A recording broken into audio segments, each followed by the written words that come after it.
Assalamu alaikum wa rahmatullahi wa barakatuh. Thank you for joining again to Deen Chat. We have a beautiful brother and a beautiful personality today joining us. I could do a joke on the back of that, but I'm not. Right? Do it. No, I was going to say Sunil's here with us today. Alhamdulillah. No, I'm joking, everyone.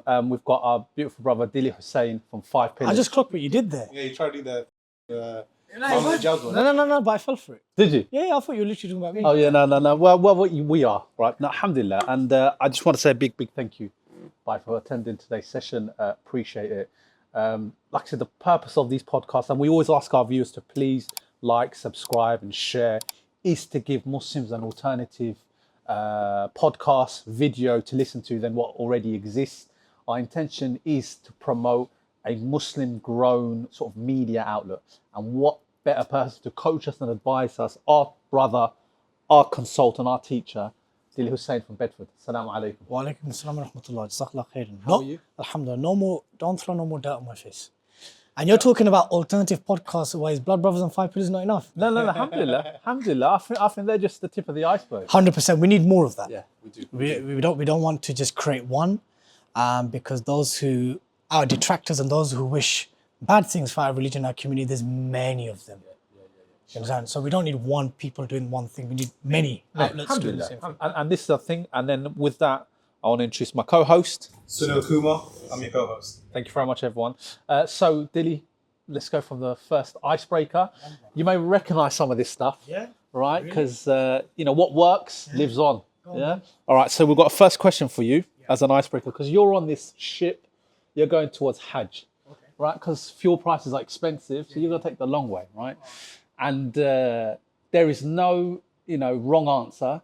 And whoever you don't pick, they're also going to get there, inshallah. So there's no hard time for anyone. So you come across the Sahaba, Hassan ibn Thabit, and then the Ka'b ibn Malik on your journeys. Which of the Sahaba, and they'll both will get there, would you take on the ship? Hassan ibn Thabit radiallahu anhu. MashaAllah. Okay, that's fine. Go on. Because 5Pillars is actually, when we talk about the prophetic model of the work that we do, the Prophet ﷺ, he utilized poets. And he actually utilized poets to actually counter and rebut some of the lies and propaganda of Quraysh and the enemies of Islam and Muslims at the time. And Hassan ibn Thabit was one of the most prominent. He's known as the poet of Rasulullah ﷺ.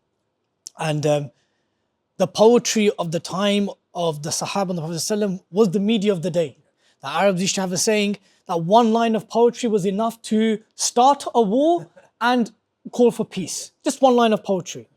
And we know that during the Makkah period, the Quraysh utilized poets. And they utilized their best speakers to say what about the Prophet, to defame him, to lie about him, to demonize him. So that Sahabi specifically, we relate to him as a poet, as a media spokesman of the time for the religion and the community, and we want to follow in his footsteps as his example. That's public relations all there summed up. Yeah, 100% public relations, public engagement, rebuttals, refutations, all of that. So now you got anything? I do. We all love the prophets, every single prophet, right? But besides the exception of the Prophet, if you had to go on a journey with a prophet or a messenger, who would that be and why? Sulaiman alayhi salam. Because I want to know how he held down that many wives. There's some narrations, 3 figures, 4 figures. So I want to know how that went down. Like how did you practically hold that? How did you manage that? Some of the difficulties and challenges he had with Sihr, his engagement with Bilqis.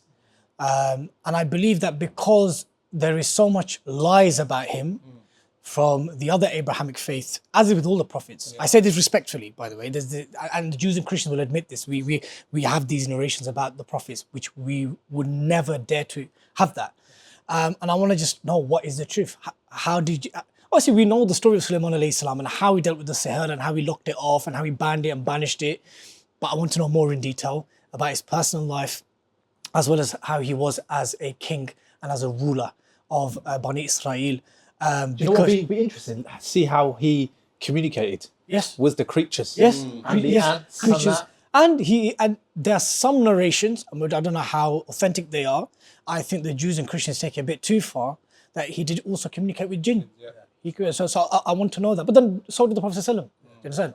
So yeah, Sulaiman alayhi salam, definitely. Yeah. I think the one thing that you touched upon is like what the Jews and the Christians say about the Prophet Solomon is that he committed maybe shirk towards the end of his life. Right? Yes. No, there's so many things that they said about Nuh alayhi salam, about Ibrahim alayhi. I mean, there's many things that we would never utter such things about the blessed prophets of Allah. So Sulaiman alayhi salam, without a doubt. Okay, the next question. You're thinking on the ship about some stuff, and I've got a question for you. What will be your favourite quote? What was my favourite quote? Yeah, ever. I mean, without going down the kind of like the Deeni route, it was a movie called The Bronx Tale. Okay. Guys, anyone seen it? Bronx Tale. It's a Robert De Niro movie, and it's a gangster movie based in the Bronx. Obviously, Bronx Tale. And one of the local mafia dons, he says to a young Italian kid who's looking up to becoming a gangster, he said, "Look, the most biggest thing in life is wasted talent, right? So if there is a talent that you have, don't waste it. If there is a passion that you have, if there's a skill set that you have, harness it, enhance it, and use it for the benefit of yourself and your community, right? Now, I don't want anyone to see this and think, yeah, any skill, or whatever, it has to be within what's halal. But if there is a specific skill set that you have or a talent that you have that could be of benefit to Islam or Muslims, harness that, work on that, improve it for the betterment of your people. In fact, some scholars would say that if you have a skill set that would be of a direct benefit to the ummah and the advancement of the religion, it may even be wajib on you to work on that. So the saddest thing in life is wasted talent. And that's what the mafia don told the youngster who basically wanted to become a gangster. And instead he was telling him that, look, this is not the way forward. If there's a talent that you have, don't waste it. That's a good shout. Sunil, you got next one? If you were going on a camping trip again and you take one scholar with you for a whole week, right, from historically speaking, to modern day to past history, what scholar would that be? Ibn Taymiyyah. Right. Why? Because, again, a very contentious figure in our history, but whose scholarly credentials you cannot take away. Even his peers and contemporaries at the time, even some of those who criticized him very heavily, did not negate from him his scholarly traditions, his scholarly qualifications per se, or his ability. And I want to know, because he was kind of the first kind of activist scholar, because some would argue, because he was engaging with the Mamluk Sultan at the time. He fought the jihad as well against the Tatars. And there's a lot of stuff pertaining to, obviously, in his life, there's a lot of stuff to do with current affairs, politics, worship, his engagement with those whom he regarded as extreme Sufis and Shia. And so he was a debater, he was into polemics, he's a theologian, he's an activist, he was a mujahid. Also, there's a lot of people that didn't like him at the time. And so, he's someone who I would want to know about his experience, really. But there's so many. I do think that's an unfair question. Okay. We'll have to three. Okay, Imam Abu Hanifa standard. Yeah, of course. Because there's so many fiqh questions. Right. As someone who does adopt the Hanafi mother, I have so many questions. So Imam, and then which other scholar would I go for? I might actually put in Imam Ghazali in there as well. Yeah, just to kind of balance out the Ibn Taymiyyah on this tree. What would you learn from Imam Ghazali?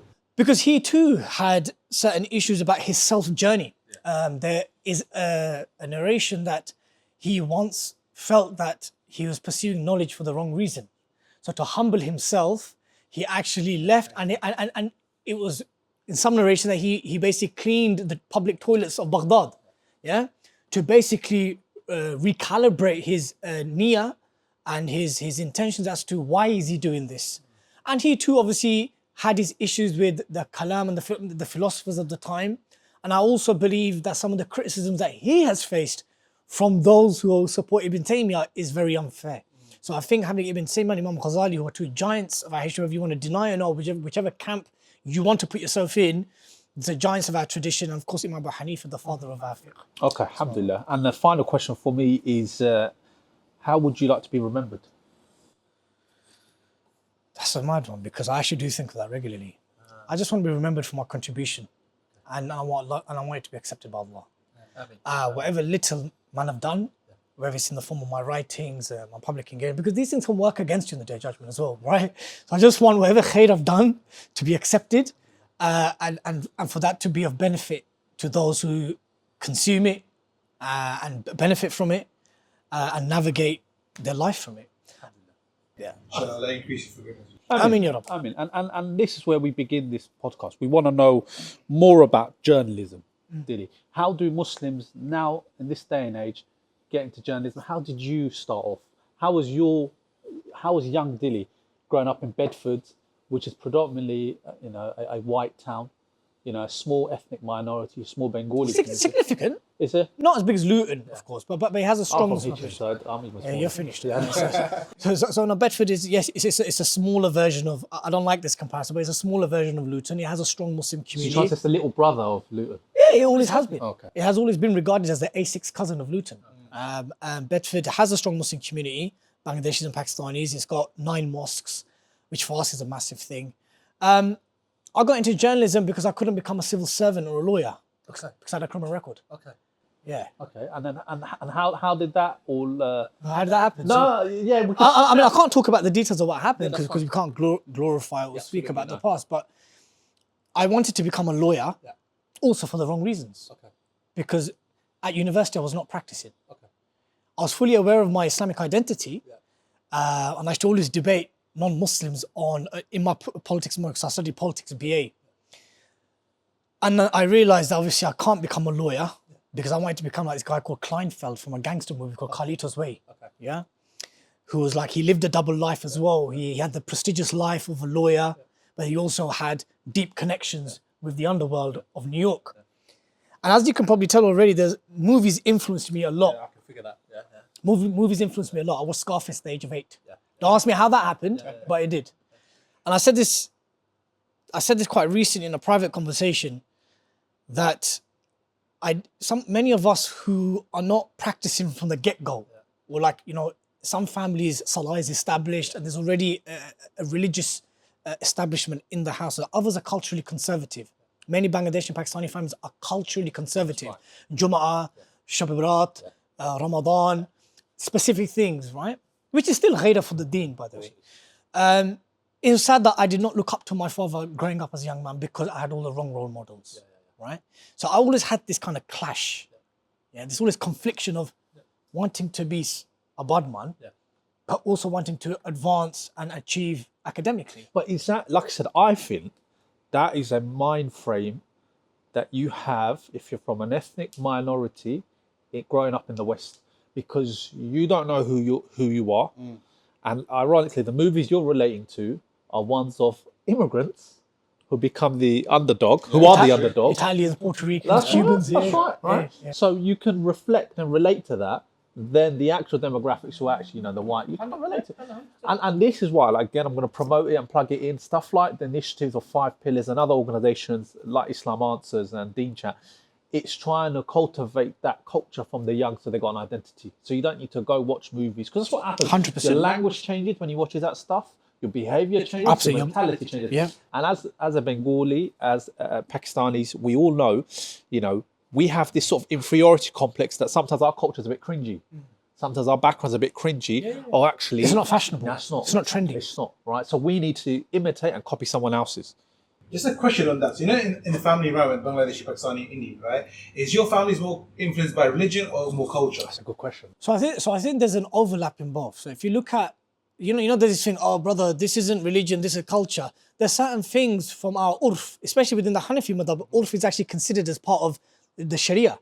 So the Ottomans, they took urf as part of the canonization of their laws. So urf, cultural practices, those that do not oppose Islam, they are absolutely part of our fiqh and our legal makeup. So can I come back on that? I remember, I think Sheikh Nuruddin was saying this regarding the hadith scholars.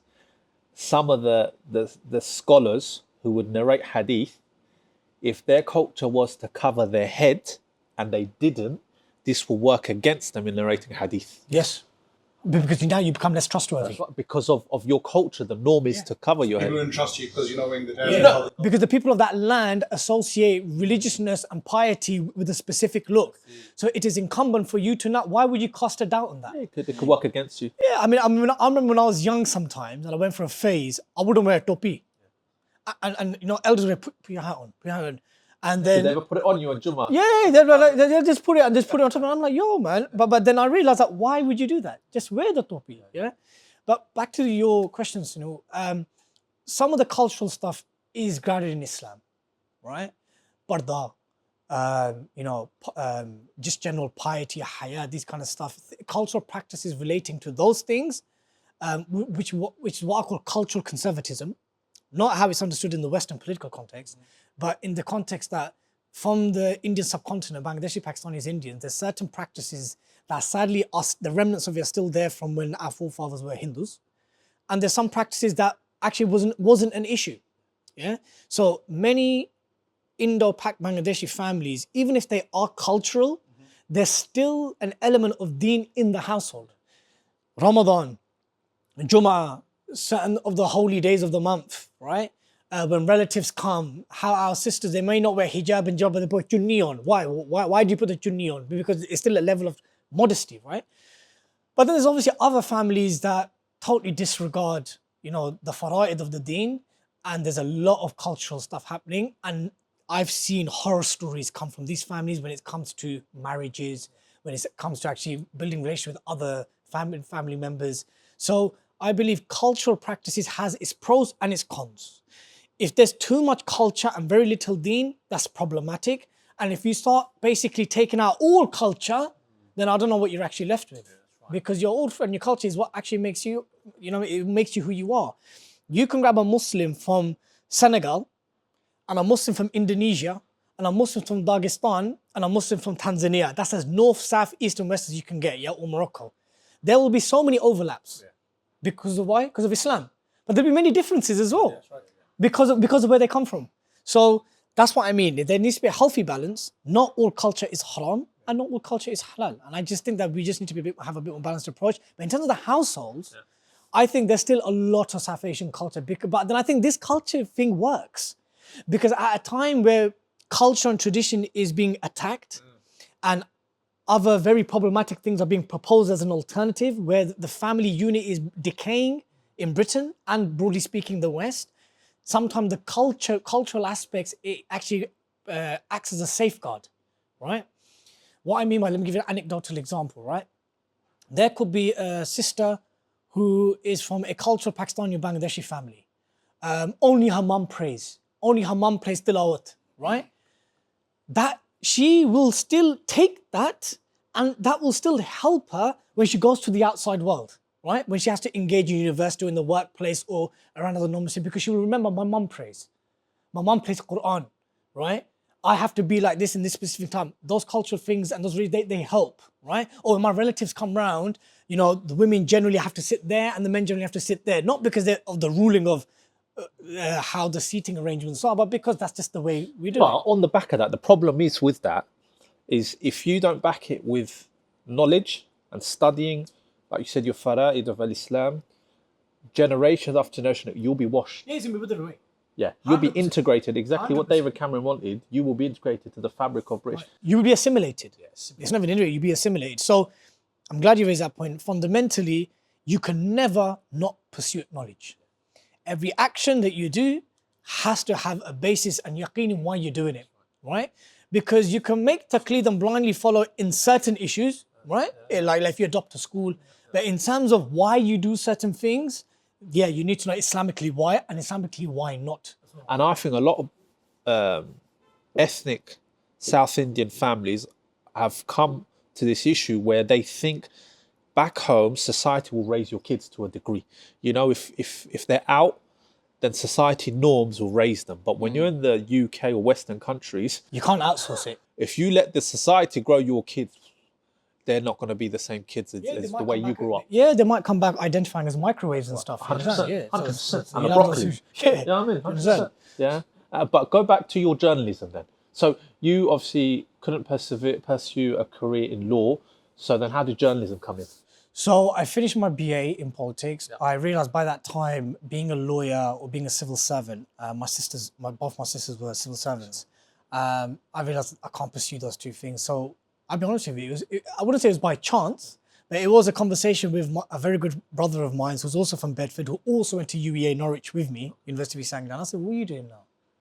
Because I'm going into journalism. I goes, yeah. Because I might try that, And then at that time, and then he told me, I goes, what are you doing then? So he goes, you need to do an accredited course. It's called the National Certificate for the Training of Journalists. It still exists. It's an accredited body that you can do masters, you can do postgrads, you can do diplomas. And what that does is that gives you the basic skill set, the industry disciplines for you to become a print or online journalism. So news writing, public affairs, local government, central government, shorthand, news writing. There was another one. Then there was an independent project module where basically you'd have to go and produce a news report or a package or a short documentary, and it just kind of gives you the stuff that you need to become a journalist.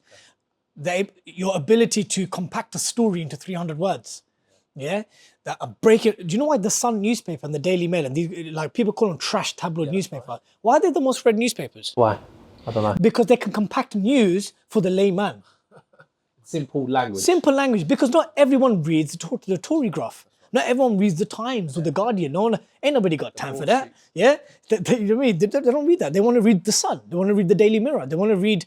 Daily Mirror is the oldest British tabloid, one of the oldest in the world. It's because the simplicity of the language. Now, I know many of my teachers have said, but why would you want the people to stay at that intellectual level? I said, because someone else needs to do that long job. At the moment, we need to connect with the laity first, right?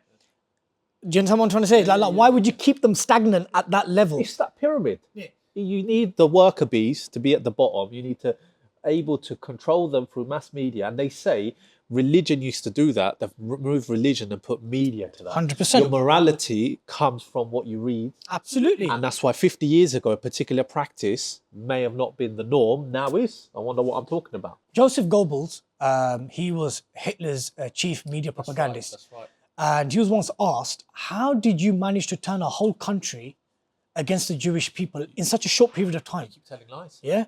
He said, you carry on telling a lie long enough to a people, two things are going to happen. Number one, they will support you blindly, and the good amongst them will turn a blind eye. Yeah.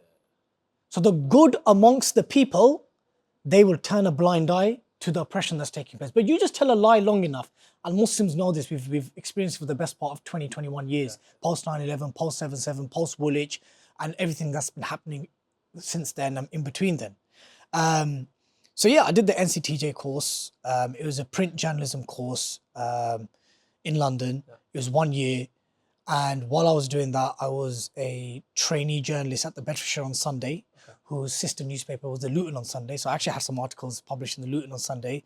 LSM Media, that no longer exists. So that newspaper's done now. So yeah, I worked on my local newspaper. And I wasn't even practicing then either. So let me tell you something. So there's probably people listening to this and viewing this and saying, actually, my spelling is poor. I'm dyslexic. I can't do this. Should they be deterred from taking a career in journalism? Absolutely not. I think that especially now, where there's a lot of civilian journalism, meaning if you've got a smartphone and an internet or data, you're practically a journalist. How did we find out about the stuff that was happening in Arab Spring? How did we find out about the stuff that's happening in Palestine and elsewhere? It's because people have phones and internet, right? So if you're dyslexic and you feel like your written English isn't that great or your spoken English isn't that great, there is a space for you somewhere in media and journalism. But I have to say this, it is not the best paid job. Yeah. You know, I don't want people to think that, you know, I remember when I used to start first making appearances on mainstream media, there was an assumption that I'm making bare monies. No, I had to work jobs. Yeah. And so journalism, unless you've smashed it into like news anchor, Sky, BBC and that level, you know, it's not the best paid job, right? It's not bad, but it's not great. If you're after financial sustainability, there's a lot of hard graft in journalism because it's so competitive. Let me give you an example for your viewers and listeners. When I worked in certain non-Muslim media outlets early on in my career, I had female colleagues, non-Muslims, and they would always, in a news environment, it's very competitive because you want to get that scoop. You want to get that byline. You want to get that. The earlier on you are on the newspaper, the more like credit and kudos and pats on the back you're going to get from your editor. Bro, I had very little to offer to get those breaking stories. Like my colleagues had other ways to attain those stories, right? So that's the kind of environment it is, right? So literally, you'll do anything possible to get those. Yeah. We know that it happened between Tony Blair's general election with the editor of the Sun newspaper. Right? We know this. And we actually know this. Everyone who watches any kind of like Western movies and stuff, journalists always do some kind of favors with people in power to get a specific message out there or a scoop out there. I mean, there's a show currently on BBC called Tokyo Vice. It's about a Jewish American journalist who's settled in Tokyo for one of the massive newspapers, and he wants to report on the Yakuza, right? And that also gives you an insight as to the sacrifices that you have to make just to get that scoop. So it's very competitive, very competitive. But if your written English isn't great, your spoken English isn't great, media as it is today, there's many things that you can contribute towards. Digital media, online media, vlogging, blogging, writing, news reporting, online, print. There's many things. So in regards to a Monday morning in a tabloid newspaper, how does that go? How does that happen for some of our viewers who are interested? How is that? So you'd come into your news team room, wherever that is. It could be a small room, big room. You'll have your respective desk, and your editor will call you in for a morning briefing. And this morning briefing is a daily briefing where stories are allocated to reporters, and the most popular or aspiring journalist is one that brings in off-diary stories. So there's three kinds of stories. Stories from press releases, so loads of organizations, the local authority, the local council, the police, whoever it is, they'll send you press releases, and they're like the mundane kind of stories, right? Because it's like you have to convert a press release into a story. Betty's cat stuck on the tree. Basically, no, the cat stuck in the tree is from incoming stories. So that's the second type of stories where people are calling in to say, oh, this has happened, that's happened, right? Cat stuck in a tree, I'm gonna jump off a plane for this, and all that kind of stuff, yeah? But the off-diary stories is the exclusives. That shows that you've been working outside of the office hours to attain an exclusive scoop or an exclusive story. And when you get a lot of those, your editor starts taking notice of you. And so do your peers. So a daily news briefing would be your editor calls a quick meeting in the morning, and you might have a board. I don't know how people do it these days. We still have a whiteboard. And you just allocate stories to your respective reporters. Right, you're gonna do this, you're gonna do that, you're gonna do this. You tend to give stories based on interest, ability, and competency, right? So if you know that the one does not like stories about local authorities, don't give them a local authority story. But sometimes your editor might do that to basically get you out of your comfort zone, because you can't just be like, I'm not going to do it. If your editor gives you a story, you have to do it. But generally speaking, a good editor, he works on your strengths whilst slowly trying to improve those things that you're not comfortable with. I used to hate reporting on local council stories. Bro, you go into a local council meeting, I'm falling asleep. And then they give you like minutes, which is like this thing. I'm like, who's going to go through all of this? And then you have to compact that into a 300-400 word article. It's very difficult. It's actually a skill itself. Incoming stories, that could be anything, and then the off-diary stories. And that's every morning. So 2 questions for you then. Yeah. And I don't know, Sunil, what you think. In regards to... By the way, brothers, if I'm yapping on, you guys need to interject. Because I will start just yapping. And I like it. I'm actually really into it. I'm honestly, I really like this. Because I can see Monday morning. Because in the NHS, it's a bit different. It's all about how you can save money. Do you know what I've always said to doctors? You save lives, you won't save the ummah. You save lives. You save one life, but you will not save the ummah. So carry on saving lives with the permission of Allah. But I've said this towards doctors, lawyers. If you guys can't help the ummah, then contribute. Yeah, Yallah, contribute to the da'wah. Yeah, don't come to me like, oh, I'm a GP. I'd spent 10 years of my life become a GP. Yeah, alhamdulillah, bruv. But what now then? And this is my question to you then, Dilly. Yeah, is and Sunil, pipe up, man, because I'm going to need you on this. Can Muslims and journalism marry? Working. I had a question on that regarding the history of journalism and Islam. Right? Was there a point where some Muslim authorities said we're not taking the printing press on? Yeah, the Ottomans had an issue with that. I think that, look, in the same way that certain Ottoman ulama had issues with certain types of communication, they felt that it was bid'ah, that the telephone and radio communications and the printing press was as such. And I think this was a period where some have said that this was when the gates of ijtihad was closed, right? They felt that they had exhausted all things that was necessary for Muslims to, live their lives, and there wouldn't be any new realities. How wrong they were. How wrong they were. That there was a period where the printing press was being rejected whilst the Industrial Revolution was happening. But I think it's also unfair to attribute the decline of the Islamic civilization to just their rejection or their slow acceptance of the printing press. There were many issues. Abandonment of jihad, right? Not modernizing your army and your weaponry. Because if you speak specifically about the Ottoman period, I actually wrote about this, so forgive me if I get the dates wrong, and maybe you can put it in your comment section. The Ottomans had been fighting on all frontiers for nearly 400 years. And I want people to actually think about that for a moment. This is a state, an empire, that was constantly fighting in all fronts for centuries. They had a 70 or 60 year break. What do you think happened in that break? The Europeans are doing their thing.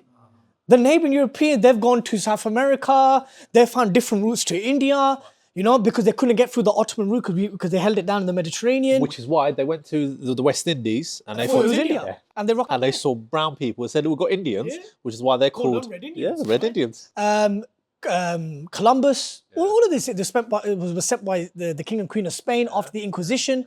So whilst the Ottomans were taking what they felt was a rightful breather after centuries of expansion, right? Their European counterparts were making huge moves. That's what some ulama have said, and there's actually a basis for this, is that once legitimate jihad stops, decline will start. So that's one thing. The reluctance to adopt to modernity, right? Islam does not have an issue with modernity, right? Especially things like technological advancements. What Islam has, or Islamic civilization has an issue is when certain things are not from our culture or our deen. Do you understand? Let me give you another example. Khalif Sulaiman al-Qanuni, rahimahullah, or Sulaiman the Magnificent. His sister got married and was once given a gift by, I think it was the Venetian or the French. And the wedding gift was a table and a chair. When that arrived in the palace, he said, what is this? And he saw his sister sitting and eating on a chair and table. He goes, this is not from our tradition. We are people who eat on the floor because the Prophet ﷺ and his companions used to eat like this. Table and chairs standard now, right? But at that time, he associated that with something that was not from his tradition. Do you understand? That's just an anecdotal example of how there's certain things. I'm not saying that table and chairs are haram, by the way. I'm just saying that there are certain things which Islam and Muslims should not have an issue accepting and adopting. And there's certain things that are, those things are epistemologically not grounded in our tradition and our scripture. Those things can become problematic and even haram at some time. Going back to your example of journalism then, surely you have everything to offer to a media outlet because you're prime target, you're a Muslim. You can penetrate the Muslim community nicely. So this is a story that I actually said to Brother Smile to Jannah's podcast, and it's the only podcast I actually shared this story with. I was doing a trainee internship at a national tabloid. For legal reasons, I can't mention the tabloid because I did sign an NDA.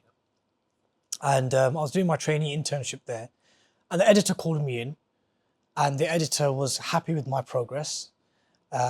Keep in mind, I'm new to this. It's only been about 8 to 12 months. I'm doing a 6-month placement, really, and I'm looking for a job, right, at the end of it. And the editor said, look, Dilly, we see a unique place for you in our publication. What do you think? I goes, of course. I goes, look how my religion and my people are reported, post 9/11, post 7/7. I can give you access to the grassroots community, the activists, the favorite that actually, man, not these Majid Nawaz, Quilliam guys. I can give you like the genuine people that actually represent the communities. And so goes, yeah, I get where you're coming from, but I think you'll be more suited in the investigative department of, we can send you into the community and you can bring us back scoops of extremist speakers who give these talks and these type of talks. So a spy. Yeah. I said, so let me just get this straight.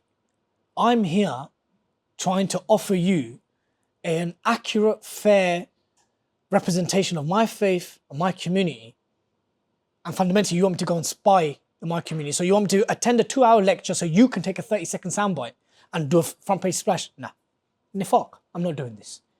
Walked out. There was a procedure. There was some legal to and fro's, but I took this further. I can't mention the publication by name, but that was my first experience of the mainstream media. And wallahi, from that day, I realized that you cannot make it in the mainstream media as a practicing Muslim without compromise. I want to ask you two something. Name me a practicing Muslim in the mainstream media. Do you know the only name that comes to my mind? And you're going to laugh, but his name speaks volume than him. You know? Faisal Islam. Yeah, Faisal Islam. Faisal Islam, but how often does Faisal Islam speak about Islam and Muslims? Okay, economics and politics, right? Dilly Hussain, fine. One of the best orators. Fantastic orator. But he's a pro-LGBT, self-identifying liberal, like this is like he said this, and he doesn't actually do journalism. He's a pundit. He's an anchor. He doesn't actually do journalism. And when he does speak of Islam and Muslim, you have to also be aware that he is a liberal Shia, right? And I've conversed. Remember, Mehdi Hassan, big up to him. If you happen to see this podcast, you got me into Huffington Post. He got me into Huffington Post in 2014. He wrote a piece on ISIS and said there is no such thing as an Islamic State. And then he started speaking about the normative basis of the caliphate in the tradition. Because you can't talk about the caliphate, bro. On Twitter, I was like, you can't. You believe in imamate. Right. You're a minority. He said, okay, then write a rebuttal for Huffington Post. And he published it. And he was an editor at the time. So big up to Mehdi for that. Roshan, the editor-in-chief, my business partner, worked with Mehdi for years at Granada TV. You understand? So there is a relationship. And what's his name from, you know who I'm talking about. He's from... Rabi Omar? No, I think, him. But the other one there from Morning Britain. Good Morning Britain. Adil Ray. Adil Ray. Go on. Well, Citizen Khan. Citizen Khan. Yeah, I mean, look, I've recently been seeing him, but there's things that he's publicly admitted which would certainly not make him an example. Because this is a Muslim podcast, this is an Islamic podcast, and we want to set the right role models at the end of the day. And I'm not saying that I am, I'm just saying that there are certain individuals that have made certain public stances that are clear cut. And so on that note, as a Muslim, practicing Muslim, because remember, if we look up on our Jewish community, they're really good with their Deen, they stay solid. And they have their own publication. Yeah, and their own little hospital part in Chase Hill. I could be wrong there. But they have their own publication, the Jewish Chronicle, being the main one. And there's another one, it's the JC, and there's two publications that they have. And they don't sell themselves. They don't. And they give the exclusives to their publication. So that when the mainstream wants to access that community, they have to go through the Jewish media. And on that note, 5Pillars, segued in. So where did that come out? At the time, 2013. It's a nice name as well, you know that. Yeah, you know, at the end, we used to have a Z at the end back in the day. Yeah, that was Roshan's idea. He thought that'd be cool. I said to him, that's the deadest idea ever, bro. It looks like some Asian channels. Yeah, or like, you know, like in school, like I was here 99 and them ones there. Back those, I said, and then we dropped the Z after like a year because we were appearing in the mainstream media with Z at the end. People were like, what's going on here? At the time, I was actually a controller at a taxi firm. Yeah. What, 5Pillars? No. What? When the idea of 5Pillars came up. You were in a controller? Yeah, I was a controller at a taxi firm. Humble beginning. Yeah, because the employment prospects weren't great at the time. I was saving up to get married at the time. And yeah, I just had to take whatever work there was. At the same time, there were graduates that cabbing and doing delivery jobs and stuff. That was a very difficult time at the time because I graduated in 2009-10, which was the first major recession. And then it was just very difficult to get graduate jobs. Yeah, one of the highest graduate unemployment at the time, 2010-11. Roshan had this idea. Roshan and myself, we worked together at Press TV for a little while. He actually declined me 2-3 jobs. He interviewed me 2-3. I never given him the job. Yeah, I thought he was a bit of a waste man for that. But then he said, look, you know, 5Pillars, Muslim media outlet, nothing's out there. No one's really actually doing journalism. All the Muslim websites that are out there are run by either activists or du'at or people who are part of Islamic organizations. They don't have the right skill set. They don't. And they have a sectarian affinity, right? Whether it's on the Sky channels, so this channel's a Barelvi channel, this is a Salafi channel, or this is a Deobandi channel, do you understand? They can't do journalism. It's 20 hours of Quran tilawat, some scholarly Q&A, and maybe a half an hour news, and even then it was really poor quality.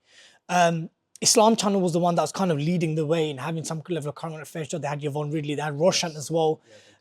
But even then, the budget wasn't Before necessarily then, you had good old Majid Nawaz right at the early stages when he came out of Egypt. 100%. So now we're taking it back, really taking it back. So there was nothing out there.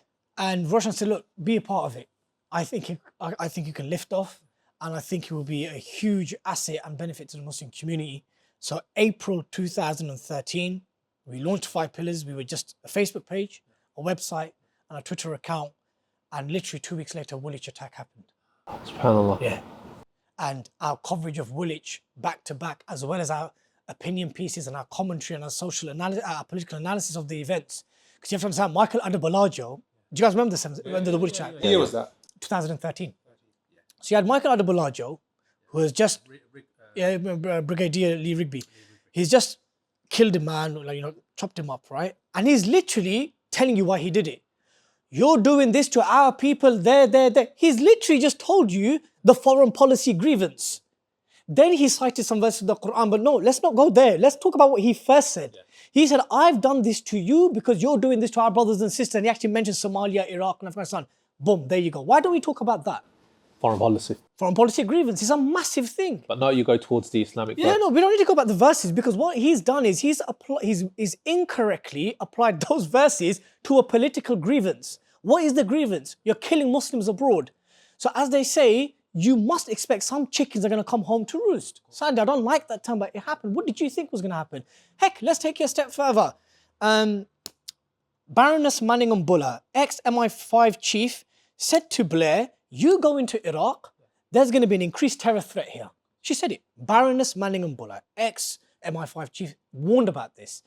So we were like, yo, we need to cover this. And then we were seeing the very sadly unfortunate and poor representation that the Muslim figureheads were doing, could barely string a line of English together. Yeah, MCB at the time, that had some very poor representatives at the time.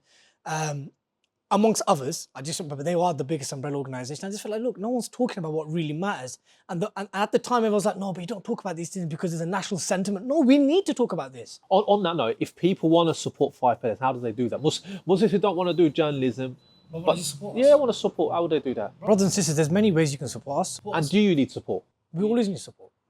We always need support. First of all, remember us in your supplications. We don't always get it right. Doing news with Muslims has its own challenges, brothers, because there's so many constituencies that you have to be aware of, and the sectarian sensitivities, the ethnic sensitivities. There's so many things you have to be aware of, and you can't always keep every party happy, but you have to. Let me give you an example. When we first started, we were accused of, oh, this is a HT front. Yeah. Oh, we're a Salafi front. Oh, we're a Brelvi front. So whenever someone saw a scholar or a cause that they felt went against their people, their maslak or whatever it is, they will. But it took about 12 months for people to realize that these lot are consistent. These lot actually are consistent. Alhamdulillah, there's no, irrespective of our personal affiliations to any kind of group. However, or movement. Sometimes on your 5 Pillars, there is a narrative where you may be pandering. No, it's not a good word, but you're playing towards a more of a Sunni narrative than another Islamic perspective. Could that be the case? Well, of course, Sunnis are the vast majority of Muslims, and Sunni Islam is Islam. Yeah, okay. But what about Muslims who don't understand this difference, and they feel, hold on a minute, this news outlet doesn't support us? There's a sort of Shia, for example. Our Shia brothers and sisters, they have representation. We have contributors who are of that creed and that background, but we have to be proportionate. The Shia are no more than 10 to 15%, and that's me being generous, of the Ummah. How much representation do you want? Yeah? At the end of the day, both Roshan and I are Sunni Muslims. So naturally, the demographic majority of the Ummah are Sunni Muslims. Also, if a constituency of Shia want to curse the Sahaba and do these kind of things, then this is now a problem for us. Because we have red lines. But our position, and all people always, by the way, But 1 minute, Dilly. See, what journalism is about, the ability to tell the story without any bias. That's what they say. Wicked. I'm so glad you raised that. Shall I tell you why? My news writing teacher was a guy called Andrew Kelly. Okay. And he said, the 3 founding principles of the free press is the following: to inform and educate the masses, to hold the power to account, so holding governments and people of power to account, and to do so whilst remaining impartial. So, to inform and educate the masses, to hold those in power to account whilst doing it fairly. Do you know what he then said to me? It doesn't actually exist in practice. Let me give you an example. Someone might know Sunil, right? They might like him. And if you now go ask that person a testimony of Sunil, they'll probably give you 80, 90%, 100% of good stuff, right? I can meet next man who doesn't like him. He'll just gun him off. As a journalist now, I have 2 accounts of Sunil and I'm writing a story of him. Depending on how me as a journalist and more so my publication, I'm going to now choose what I want and then claim impartiality. If I am a publication that agrees with Sunil's outlook, I'm going to take 80% of the good stuff, put 10, 20% and then claim that, hey, I presented 2 sides. Do you understand what I'm trying to say? So in a 300-400 word article, most of it would be big enough Sunil. If my publication agrees with him and his organization, and then I'll just slip in a quote or 2, maybe to balance it out, to claim impartiality. And it works the other way around as well. If I don't like Sunil, his values, his outlook, his organization, I'm going to smash him with the 80% of the negative and just put maybe 1 or 2 lines of positive to balance it out and then claim impartiality. The truth of the matter is, me being a Muslim becomes before being a journalist, right? And can Muslims sit on the fence on cases of injustice and truth and falsehood? No. We can't. We have to take a position, isn't it? We can't just sit on the fence like, oh, because of the sake of journalism, we're going to just, be fully impartial and, cover the occupation of Kashmir fairly from both sides. Or cover the occupation of Palestine from the first side. No, of course not. Are you brazy? Hold on a minute there. So you said a good point there, because in the modern day we live, our morality, our ethics are derived from either organizations you're working with, the culture of that organization, or the government or society you live in. So you're telling our viewers, when you're a Muslim and someone who's studied, and even obviously even a non-practicing Muslim, we have our Islamic values which always come first. That's our moral compass. Without that, what do we have? 100%. Where do we get our right and wrong from? And therefore, you use that in every sphere of life. Because sometimes you're from a background of families that actually, once you're at home, that's where Islam plays. But once that door's shut in the outside world... Yeah, that self-secularization doesn't work. And it's actually one... So you take this religion everywhere, and you live it, breathe it. 100%. You don't shove it down people's necks. You live it, breathe it as an example, right? And to actually show that, look, we are consistent on our moral compass. And where you can convey it, sometimes the biggest da'wah you can give is actually your amal and the way you carry yourself. Other times it's engagement. There's different types of it. So in 5 pillars and at 5 pillars, there's no such thing as being impartial. You can't be impartial for the cause of Islam and Muslims. We make it no secret that the main objective of 5 pillars is to advance the Islamic cause and to defend Muslims from attacks, whether it's home or abroad. And let me ask you something. What's the difference between what I just said and the editor of the Telegraph now saying, yeah, our editorial policy is social conservatism and secular liberalism, and we will do everything to protect this cause and our way of life, and anything that opposes it or harms it. What's the difference? You've just cited your moral compass and your religion, and I've cited mine. And this is a very valid point, because a lot of people forget when they look at Islamic empire and the times of the Khulafa Rashidun, and they say, oh, why did the Sahaba had to go out and do the jihad? You get it? They always say, oh, why are we always going out there looking for the fight? But they fail to forget the United States of America went into Iraq on the basis of a theological position, and that was democracy needs to be delivered to the people of Iraq. 100%. And no one argued. Yeah, democracy. But yet when Muslims say we want to take the Islamic ethos, the message of Al-Islam to everybody, oh, you can't do that. No, yeah. Or there's going to be obstacles. And as a Muslim, they then throw that down our throats, thinking, no, you can't do that, double standard. But we can absolutely promote secularism, 100%. Democracy, liberalism. And you know, mainstream media and media corporation, this is a multi-trillion-dollar corporation. If we talk about the global media corporations, we're talking about multi-trillion dollars. Yeah. This is, and just to let you know, a trillion is 1,000 billion. That's a lot of money. If you take all the major media outlets together, that's what you're dealing with.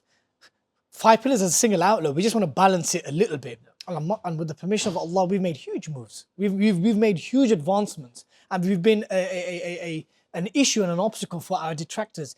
Bro, at the end of the day, there is a need of, like what Hassan ibn Thabit did, radiallahu anhu. He had a utility, he had a need at the time, right? The Prophet ﷺ didn't utilize poets during Mecca. And what happened when he went to, it was either one of the ghazawats where he didn't participate in, because he just didn't have that, Allah bless the Sahaba, that ability. But his ability was that media part. 100%. It was to speak, was to rally, was to defend, was to rebut. Yeah, but if ever time comes, I'm there for the battlefield as well, you understand? Yeah? We'll get to your stuff. We'll get to your BJJ and boxing. But yeah, in short, my dear brothers and sisters who are listening, there is no such thing as impartial news. People claim impartiality. There is no such thing as impartial. Do you think Russia Today is impartial? Do you think Al Jazeera is impartial? Do you think the BBC is impartial?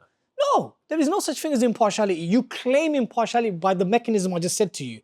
You take 80% of what you want and 20% of what you want, and then you claim impartiality. So my other point is, what happens to Muslims who don't support grassroots initiatives like 5Pillars or Islam Answers, and they watch BBC regularly, watch your Hollywood movies regularly? What happens to a Muslim's mind who consumes this alternative media? If the only thing that you're consuming is Netflix series, binging on those, I'm talking about anything from, actually I'm not going to start naming shows, but if you start if that's all you're consuming, you are basically, as they say, as guys who do jiu-jitsu and martial arts, what you eat is what you are, isn't it? Yeah. If a man eats clean, that will show in the training. You'll see it in his body. So similarly, what you consume is going to make you, you're going to be a replica, or there's going to be remnants of what you're consuming. You're going to start adopting that in your outlook, and it's problematic. But Dilly, they still do their 5 daily prayers, and Ramadan, they're fasting though, you know? No, that's fine, but at the end of the day, there's a lot more that's happening. Our deen isn't just these ritual acts. Even though they are very important, obligatory acts, there's a lot more that's happening. Right? But why should they study that? Why should they need to study Islam? Then how do you know what your religion is? What are you going to teach your children? When you are now faced with something in life, whether it's work-related, study-related, family-related, how do you navigate around that? How do you know that something that you're adopting or not adopting is halal or haram?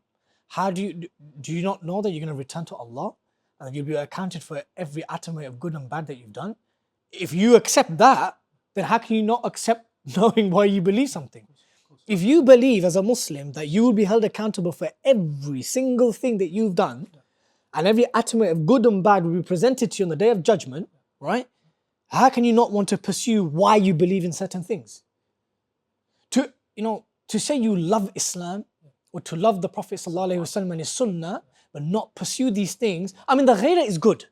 When these caricatures come out, or certain countries and their governments or the magazines, they defend the Prophet ﷺ, and people come out, take to alhamdulillah, that shows there's a muhabba and there's love there. But that's an emotional one that dies out very quickly. Once that protest is done, or once you've clarted their embassy in another country or something, whatever it is that you've done, that you felt you've done for the defense of Islam, what's the follow-up? How much of that sunnah are you actually living and breathing, or even pursuing? So you have to pursue knowledge, even in a rudimentary level, to know why you believe certain things, because how are you going to then teach your children? You understand? You can't outsource these things to institutions. You can't, especially at a time where, generally speaking, most masajid, it's hifz and tajweed. Really, that's really what it is, yeah? And you have to also understand, you're sending your children there maybe 5 to 6 times a week after they're knackered from 5-6 hours of school. So we're not even sending them at the most stimulating time of the day. Do you understand? So and we all know this. For those of you, especially from South Asia, Indian, Pakistani, Bangladeshis, going to the masjid after school is long. It's long because you're tired.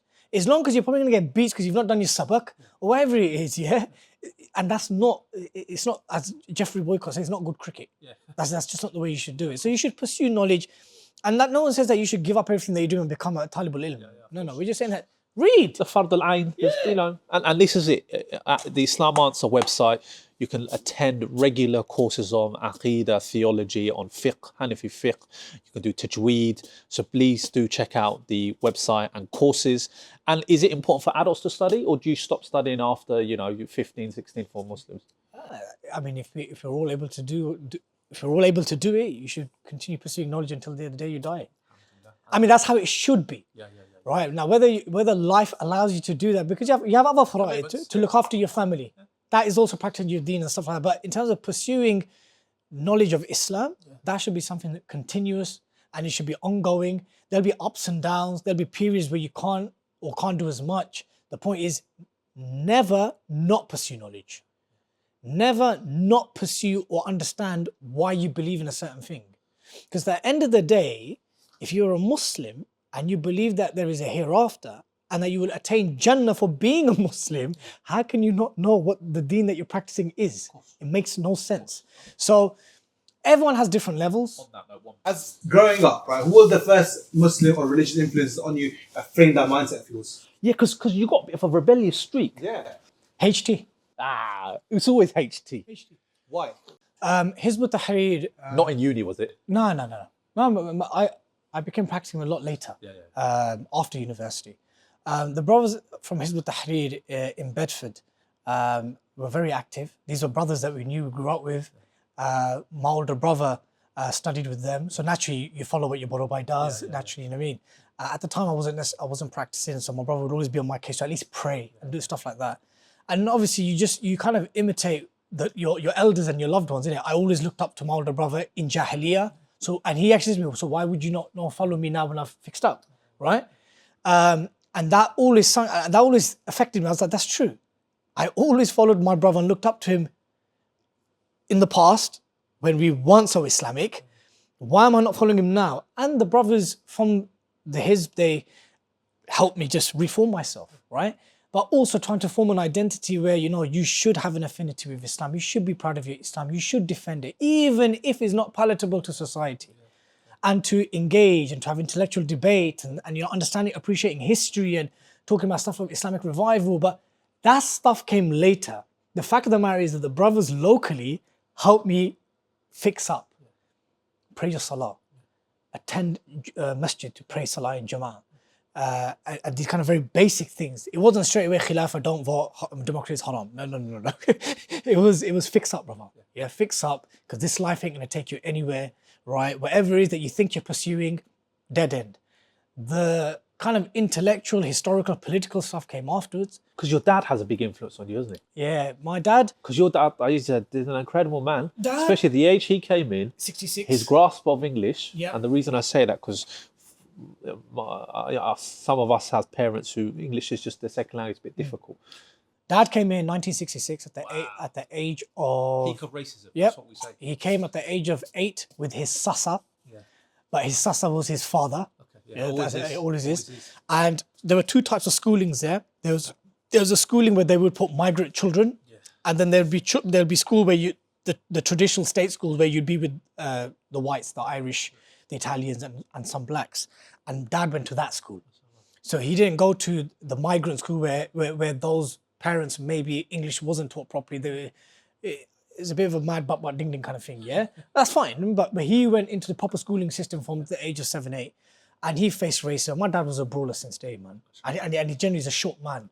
And he played rugby at a county level in the 80s. Wow. He played rugby in the 80s and late 70s. And it's right, he was a fly half. So he was the guy who would be at the back, he'd kick the ball and then run. Yeah? Very pacey. Yeah, very pacey. And he was quite butch as well. And my dad I think Dad instilled within me, and he actually said this on a podcast we did with him to end season 1, is to stand up for what's right. So Dad instilled within us that you have to be just. Because my dad stood up for all the Asians and blacks who were getting bullied. My dad scrapped, literally fought. My dad even said in the podcast, he bit a guy's ear off, right? He bit his ear off. And then who ended up becoming one of his best mates later on? Because everyone respected Mia. Everyone respected Tara Mia because, you know what, he stood up for everyone. He held his ground. He wasn't tall, he wasn't big, but he held it down. And till this day, was probably one of the only coloured men that played rugby on a county level, right? So Dad instilled within us leadership qualities and to stand up for what's right and wrong, right? And we'll stand for what's right and against what's wrong, irrespective of reputation and popularity. That's something that Dad instilled within us from a very young age. And he actually said from the 3 sons, in that podcast, he said from the 3 sons, he believes that the different brothers have different qualities, and the quality that I have of his is the fight for justice. Whereas Aki was diplomacy, and my brother was mediation and patience and wisdom. Whereas the fire is what I got from my dad. And alhamdulillah, I think all of us, I remember this, even when I wasn't practicing, and I want viewers and listeners to know this as well, even when I wasn't practicing, I was fully aware that Kashmir was occupied. I was fully aware that my brothers and sisters in Pakistan were being killed. I fully understood that there is something happening here because I studied politics. I was living and breathing the early stages of Prevent, right? Where they were spying on children, spying on university students, right? I knew that there was something happening. I remember one of my politics modules was based on Samuel P. Huntington's Clash of Civilizations. And there was a Nigerian girl there that had apostated from Islam. And it was a bit awkward for me. I was like, okay, because we were speaking about the 9/11 attacks and the resurgence of religious theocracy. And we were speaking about the Christian right in America and the rise of Al-Qaeda, right? And then you've got this Nigerian student there, one of my peers. She said, you know, I left Islam because they believe in X, Y, and Z, these laws, apostasy laws, this law, that law. And I felt gutted I wasn't able to defend it. I wasn't able to defend the Sharia. I felt so like, but I mean, I gave it to her. Yeah. I said, we end up having a little bit. I said, I think you've got personal issues, cultural issues, that perhaps baggage which makes you hate Islam. She goes, no, and she made it specifically about the hudud. And obviously, like, you got non-Muslims there, and they'll straight away like, yeah, how the hell could you even defend this? And from that day, I started connecting with some practicing brothers from our ISOC to just kind of like, how do you respond to some of these points? And the ISOC brothers at UEA Norwich at the time, they were generally Salafi inclined. They didn't necessarily have the intellectual academic arguments for that because most of them were pharmacists and medics, right? Or doing dentistry or something like that. But the brothers from the Hizb did. They knew how to intellectually frame it. When they started talking about the morality of the penal code, what is your criminal justice system based on, right? Is it actually reformation? Is it rehabilitation? You know, why do you want to put in the Sharia penal code and frame it into a secular liberal framework? The ISOC brothers didn't have those arguments for me, right? So I identified very early on, okay, so these guys are pretty cool. They know how to respond. And when I was coming back to class and responding to some of these things, she didn't have any leg to stand on, nor did my tutor. So again, it goes back to that ability for Muslims to be armed with the right knowledge in order to blow some of this misconception stuff. 100%. And I agree with you. I think a lot of this whole ex-Muslim movement is degree of people's personal experiences. 100%. Do you know what I mean? As opposed to tackling Islam on an academic, subjective view, it's more of their personal experience. Because we all went through the mosques and we all, got beaten and all that. So it was definitely a difficult time in that time. Growing up, I had my teacher who taught me Salah was a Bangladeshi Naqshbandi, or what you regard as a Bangladeshi Brelvi, Dr. Faruqi, Hafidhahullah. He was the one that taught me Salah. You understand? My teacher before him, or my Myasab before him, he was of the Deobandi inclination. I had close family members that were from Jamaati Islam, right? So they were kind of like Brotherhood Ikhwani type of it's the South Asian brand. So I had many influences. I had people who were practicing around my life, even when I wasn't practicing, and they all contributed in their own different ways to the person I became in terms of my religious knowledge and adoption. It wasn't, yes, the HT brothers in my locality helped me reform as an individual, but in terms of the religious influences, there were others at play at different parts of my life. Alhamdulillah. And like I said, coming to an end of the series, I just wanted to ask you in regards to social media, it seems like this is a new phenomenon, a new technology where it's giving the masses the ability to write what they like without any filter. And it, what should Muslims be aware of, parents and community organizations with social media? Social media, brothers and sisters, it's a tool. It's a mechanism, it's a tool. And like any tool, it can be used for good, it can be used for bad, right? Now, in the same way you can use the knife for cooking, a beautiful meal to feed your family, to chop vegetables and cut meat, and that same knife can be used to murder someone, right? And social media is somewhat like that. And you have very, very powerful corporations that have clear anti-Islam agendas that run these social media outlets, right? But they benefit from the monetization and the investments of Muslims. Yeah, of course. Putting their videos on YouTube. Putting their videos, monetize them, advertising, all of this stuff. It benefits them. Because remember, capitalists and neoliberals, they don't care who gives them money and power. They just need the money and they need the control, right? Whether it's data, whether it's emails, whether it's imagery and pictures, whether it's personal information, whatever it is. So Muslims can be a powerful force if we got together and we know what we're writing, we know what how to defend our deen with the right knowledge. And some have been doing it very effectively. MashaAllah, tabarakallah, may Allah accept it from them. But we've also seen the other side. We've seen how social media has been utilized to push un-Islamic agendas, whether it's drill music, whether it's, beautifying yourself beyond what is permissible in Islam, pertaining to young sisters. You've got this new kind of like hijab fashion nonsense that's happening in the Islamic fashion. When like, what is this? And there's like couples doing bakwas, dancing and stuff on TikTok videos. You've got now sectarian debates amongst practicing Muslims, to and fro, really, really sectarian debates. So that's an example of how it can be a very bad thing, and it can actually be detrimental for Muslims in this life and the next. Pertaining to children, wallahi, this is one of the most poignant areas that we need to focus on. Smartphone and social media will be one of the driving forces to basically send our children off the rails. It will be.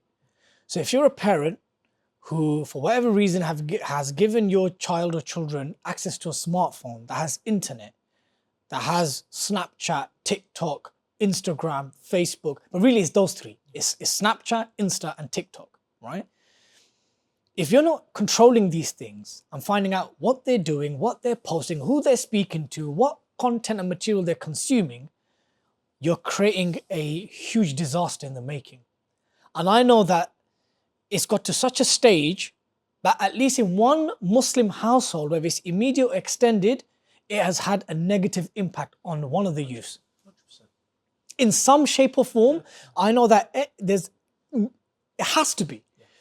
Having my own family, there's at least one person that's been negatively impacted by social media and the usage of smartphones, right? So I would say that is a serious area that we need to focus on as a community. We're not saying lock it off completely. We're saying that there needs to be at least a monitoring. There needs to be a level of control of what's being consumed, right? But social media, as I mentioned, it is a tool for goodness. It's a tool where we can do a lot of charitable deeds, fundraise, do da'wah, spread the message of Islam, disseminate Islamic content, many things. But it can also be used for those other things. Also in the facade of doing da'wah, right? And I'm talking about more kind of sectarian polemics. Yeah. So the spectrum of the bad varies, but the good is there as well.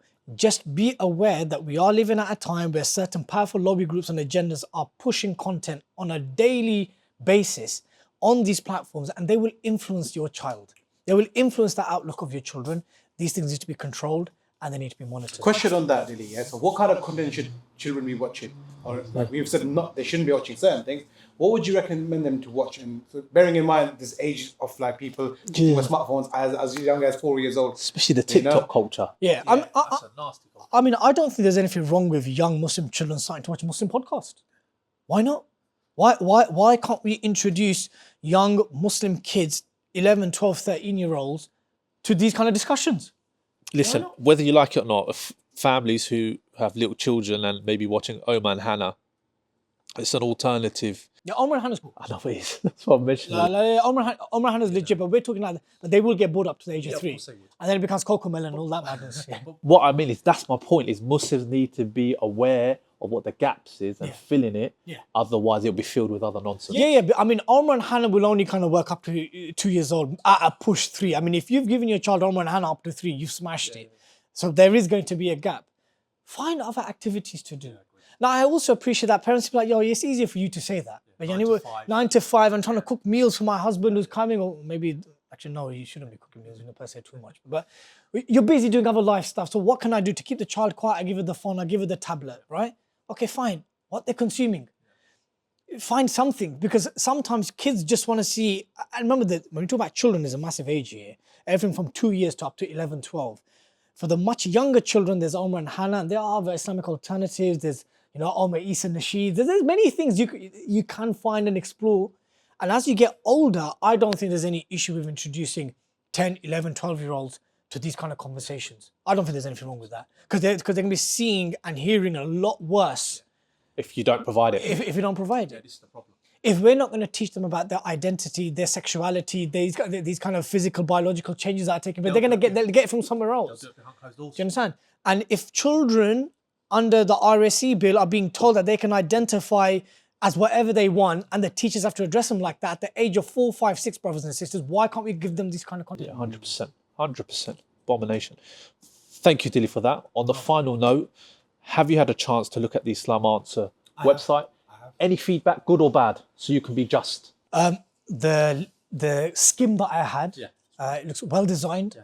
The content, as someone who adopts the Hanafi school from the madhab and takes from it, I've found it very beneficial myself. And the only feedback I would give is content is key.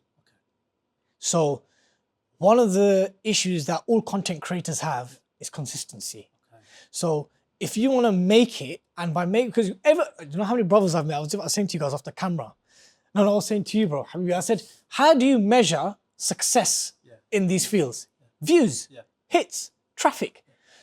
I've met some brothers here, brother. Brother, I've done this video. I don't care if one person. No, you do care, because you wouldn't have wasted 2-3 hours to make this for only 5 people to watch it. No. So content is key.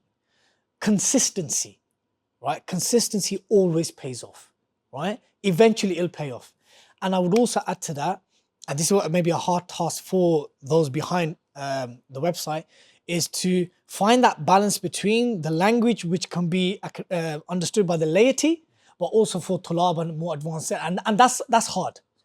But other than that, slick website, and one that can only see benefit and khair from. Alhamdulillah. Alhamdulillah. Jazakallah al-khair. Thank you so much for your time. I appreciate that. All right. And inshallah, what we'll do is we'll keep everyone in the loop for our next podcast. Please join us and write on the comments who you want to see next, inshallah. And on that note, assalamu alaikum wa rahmatullahi wa barakatuh.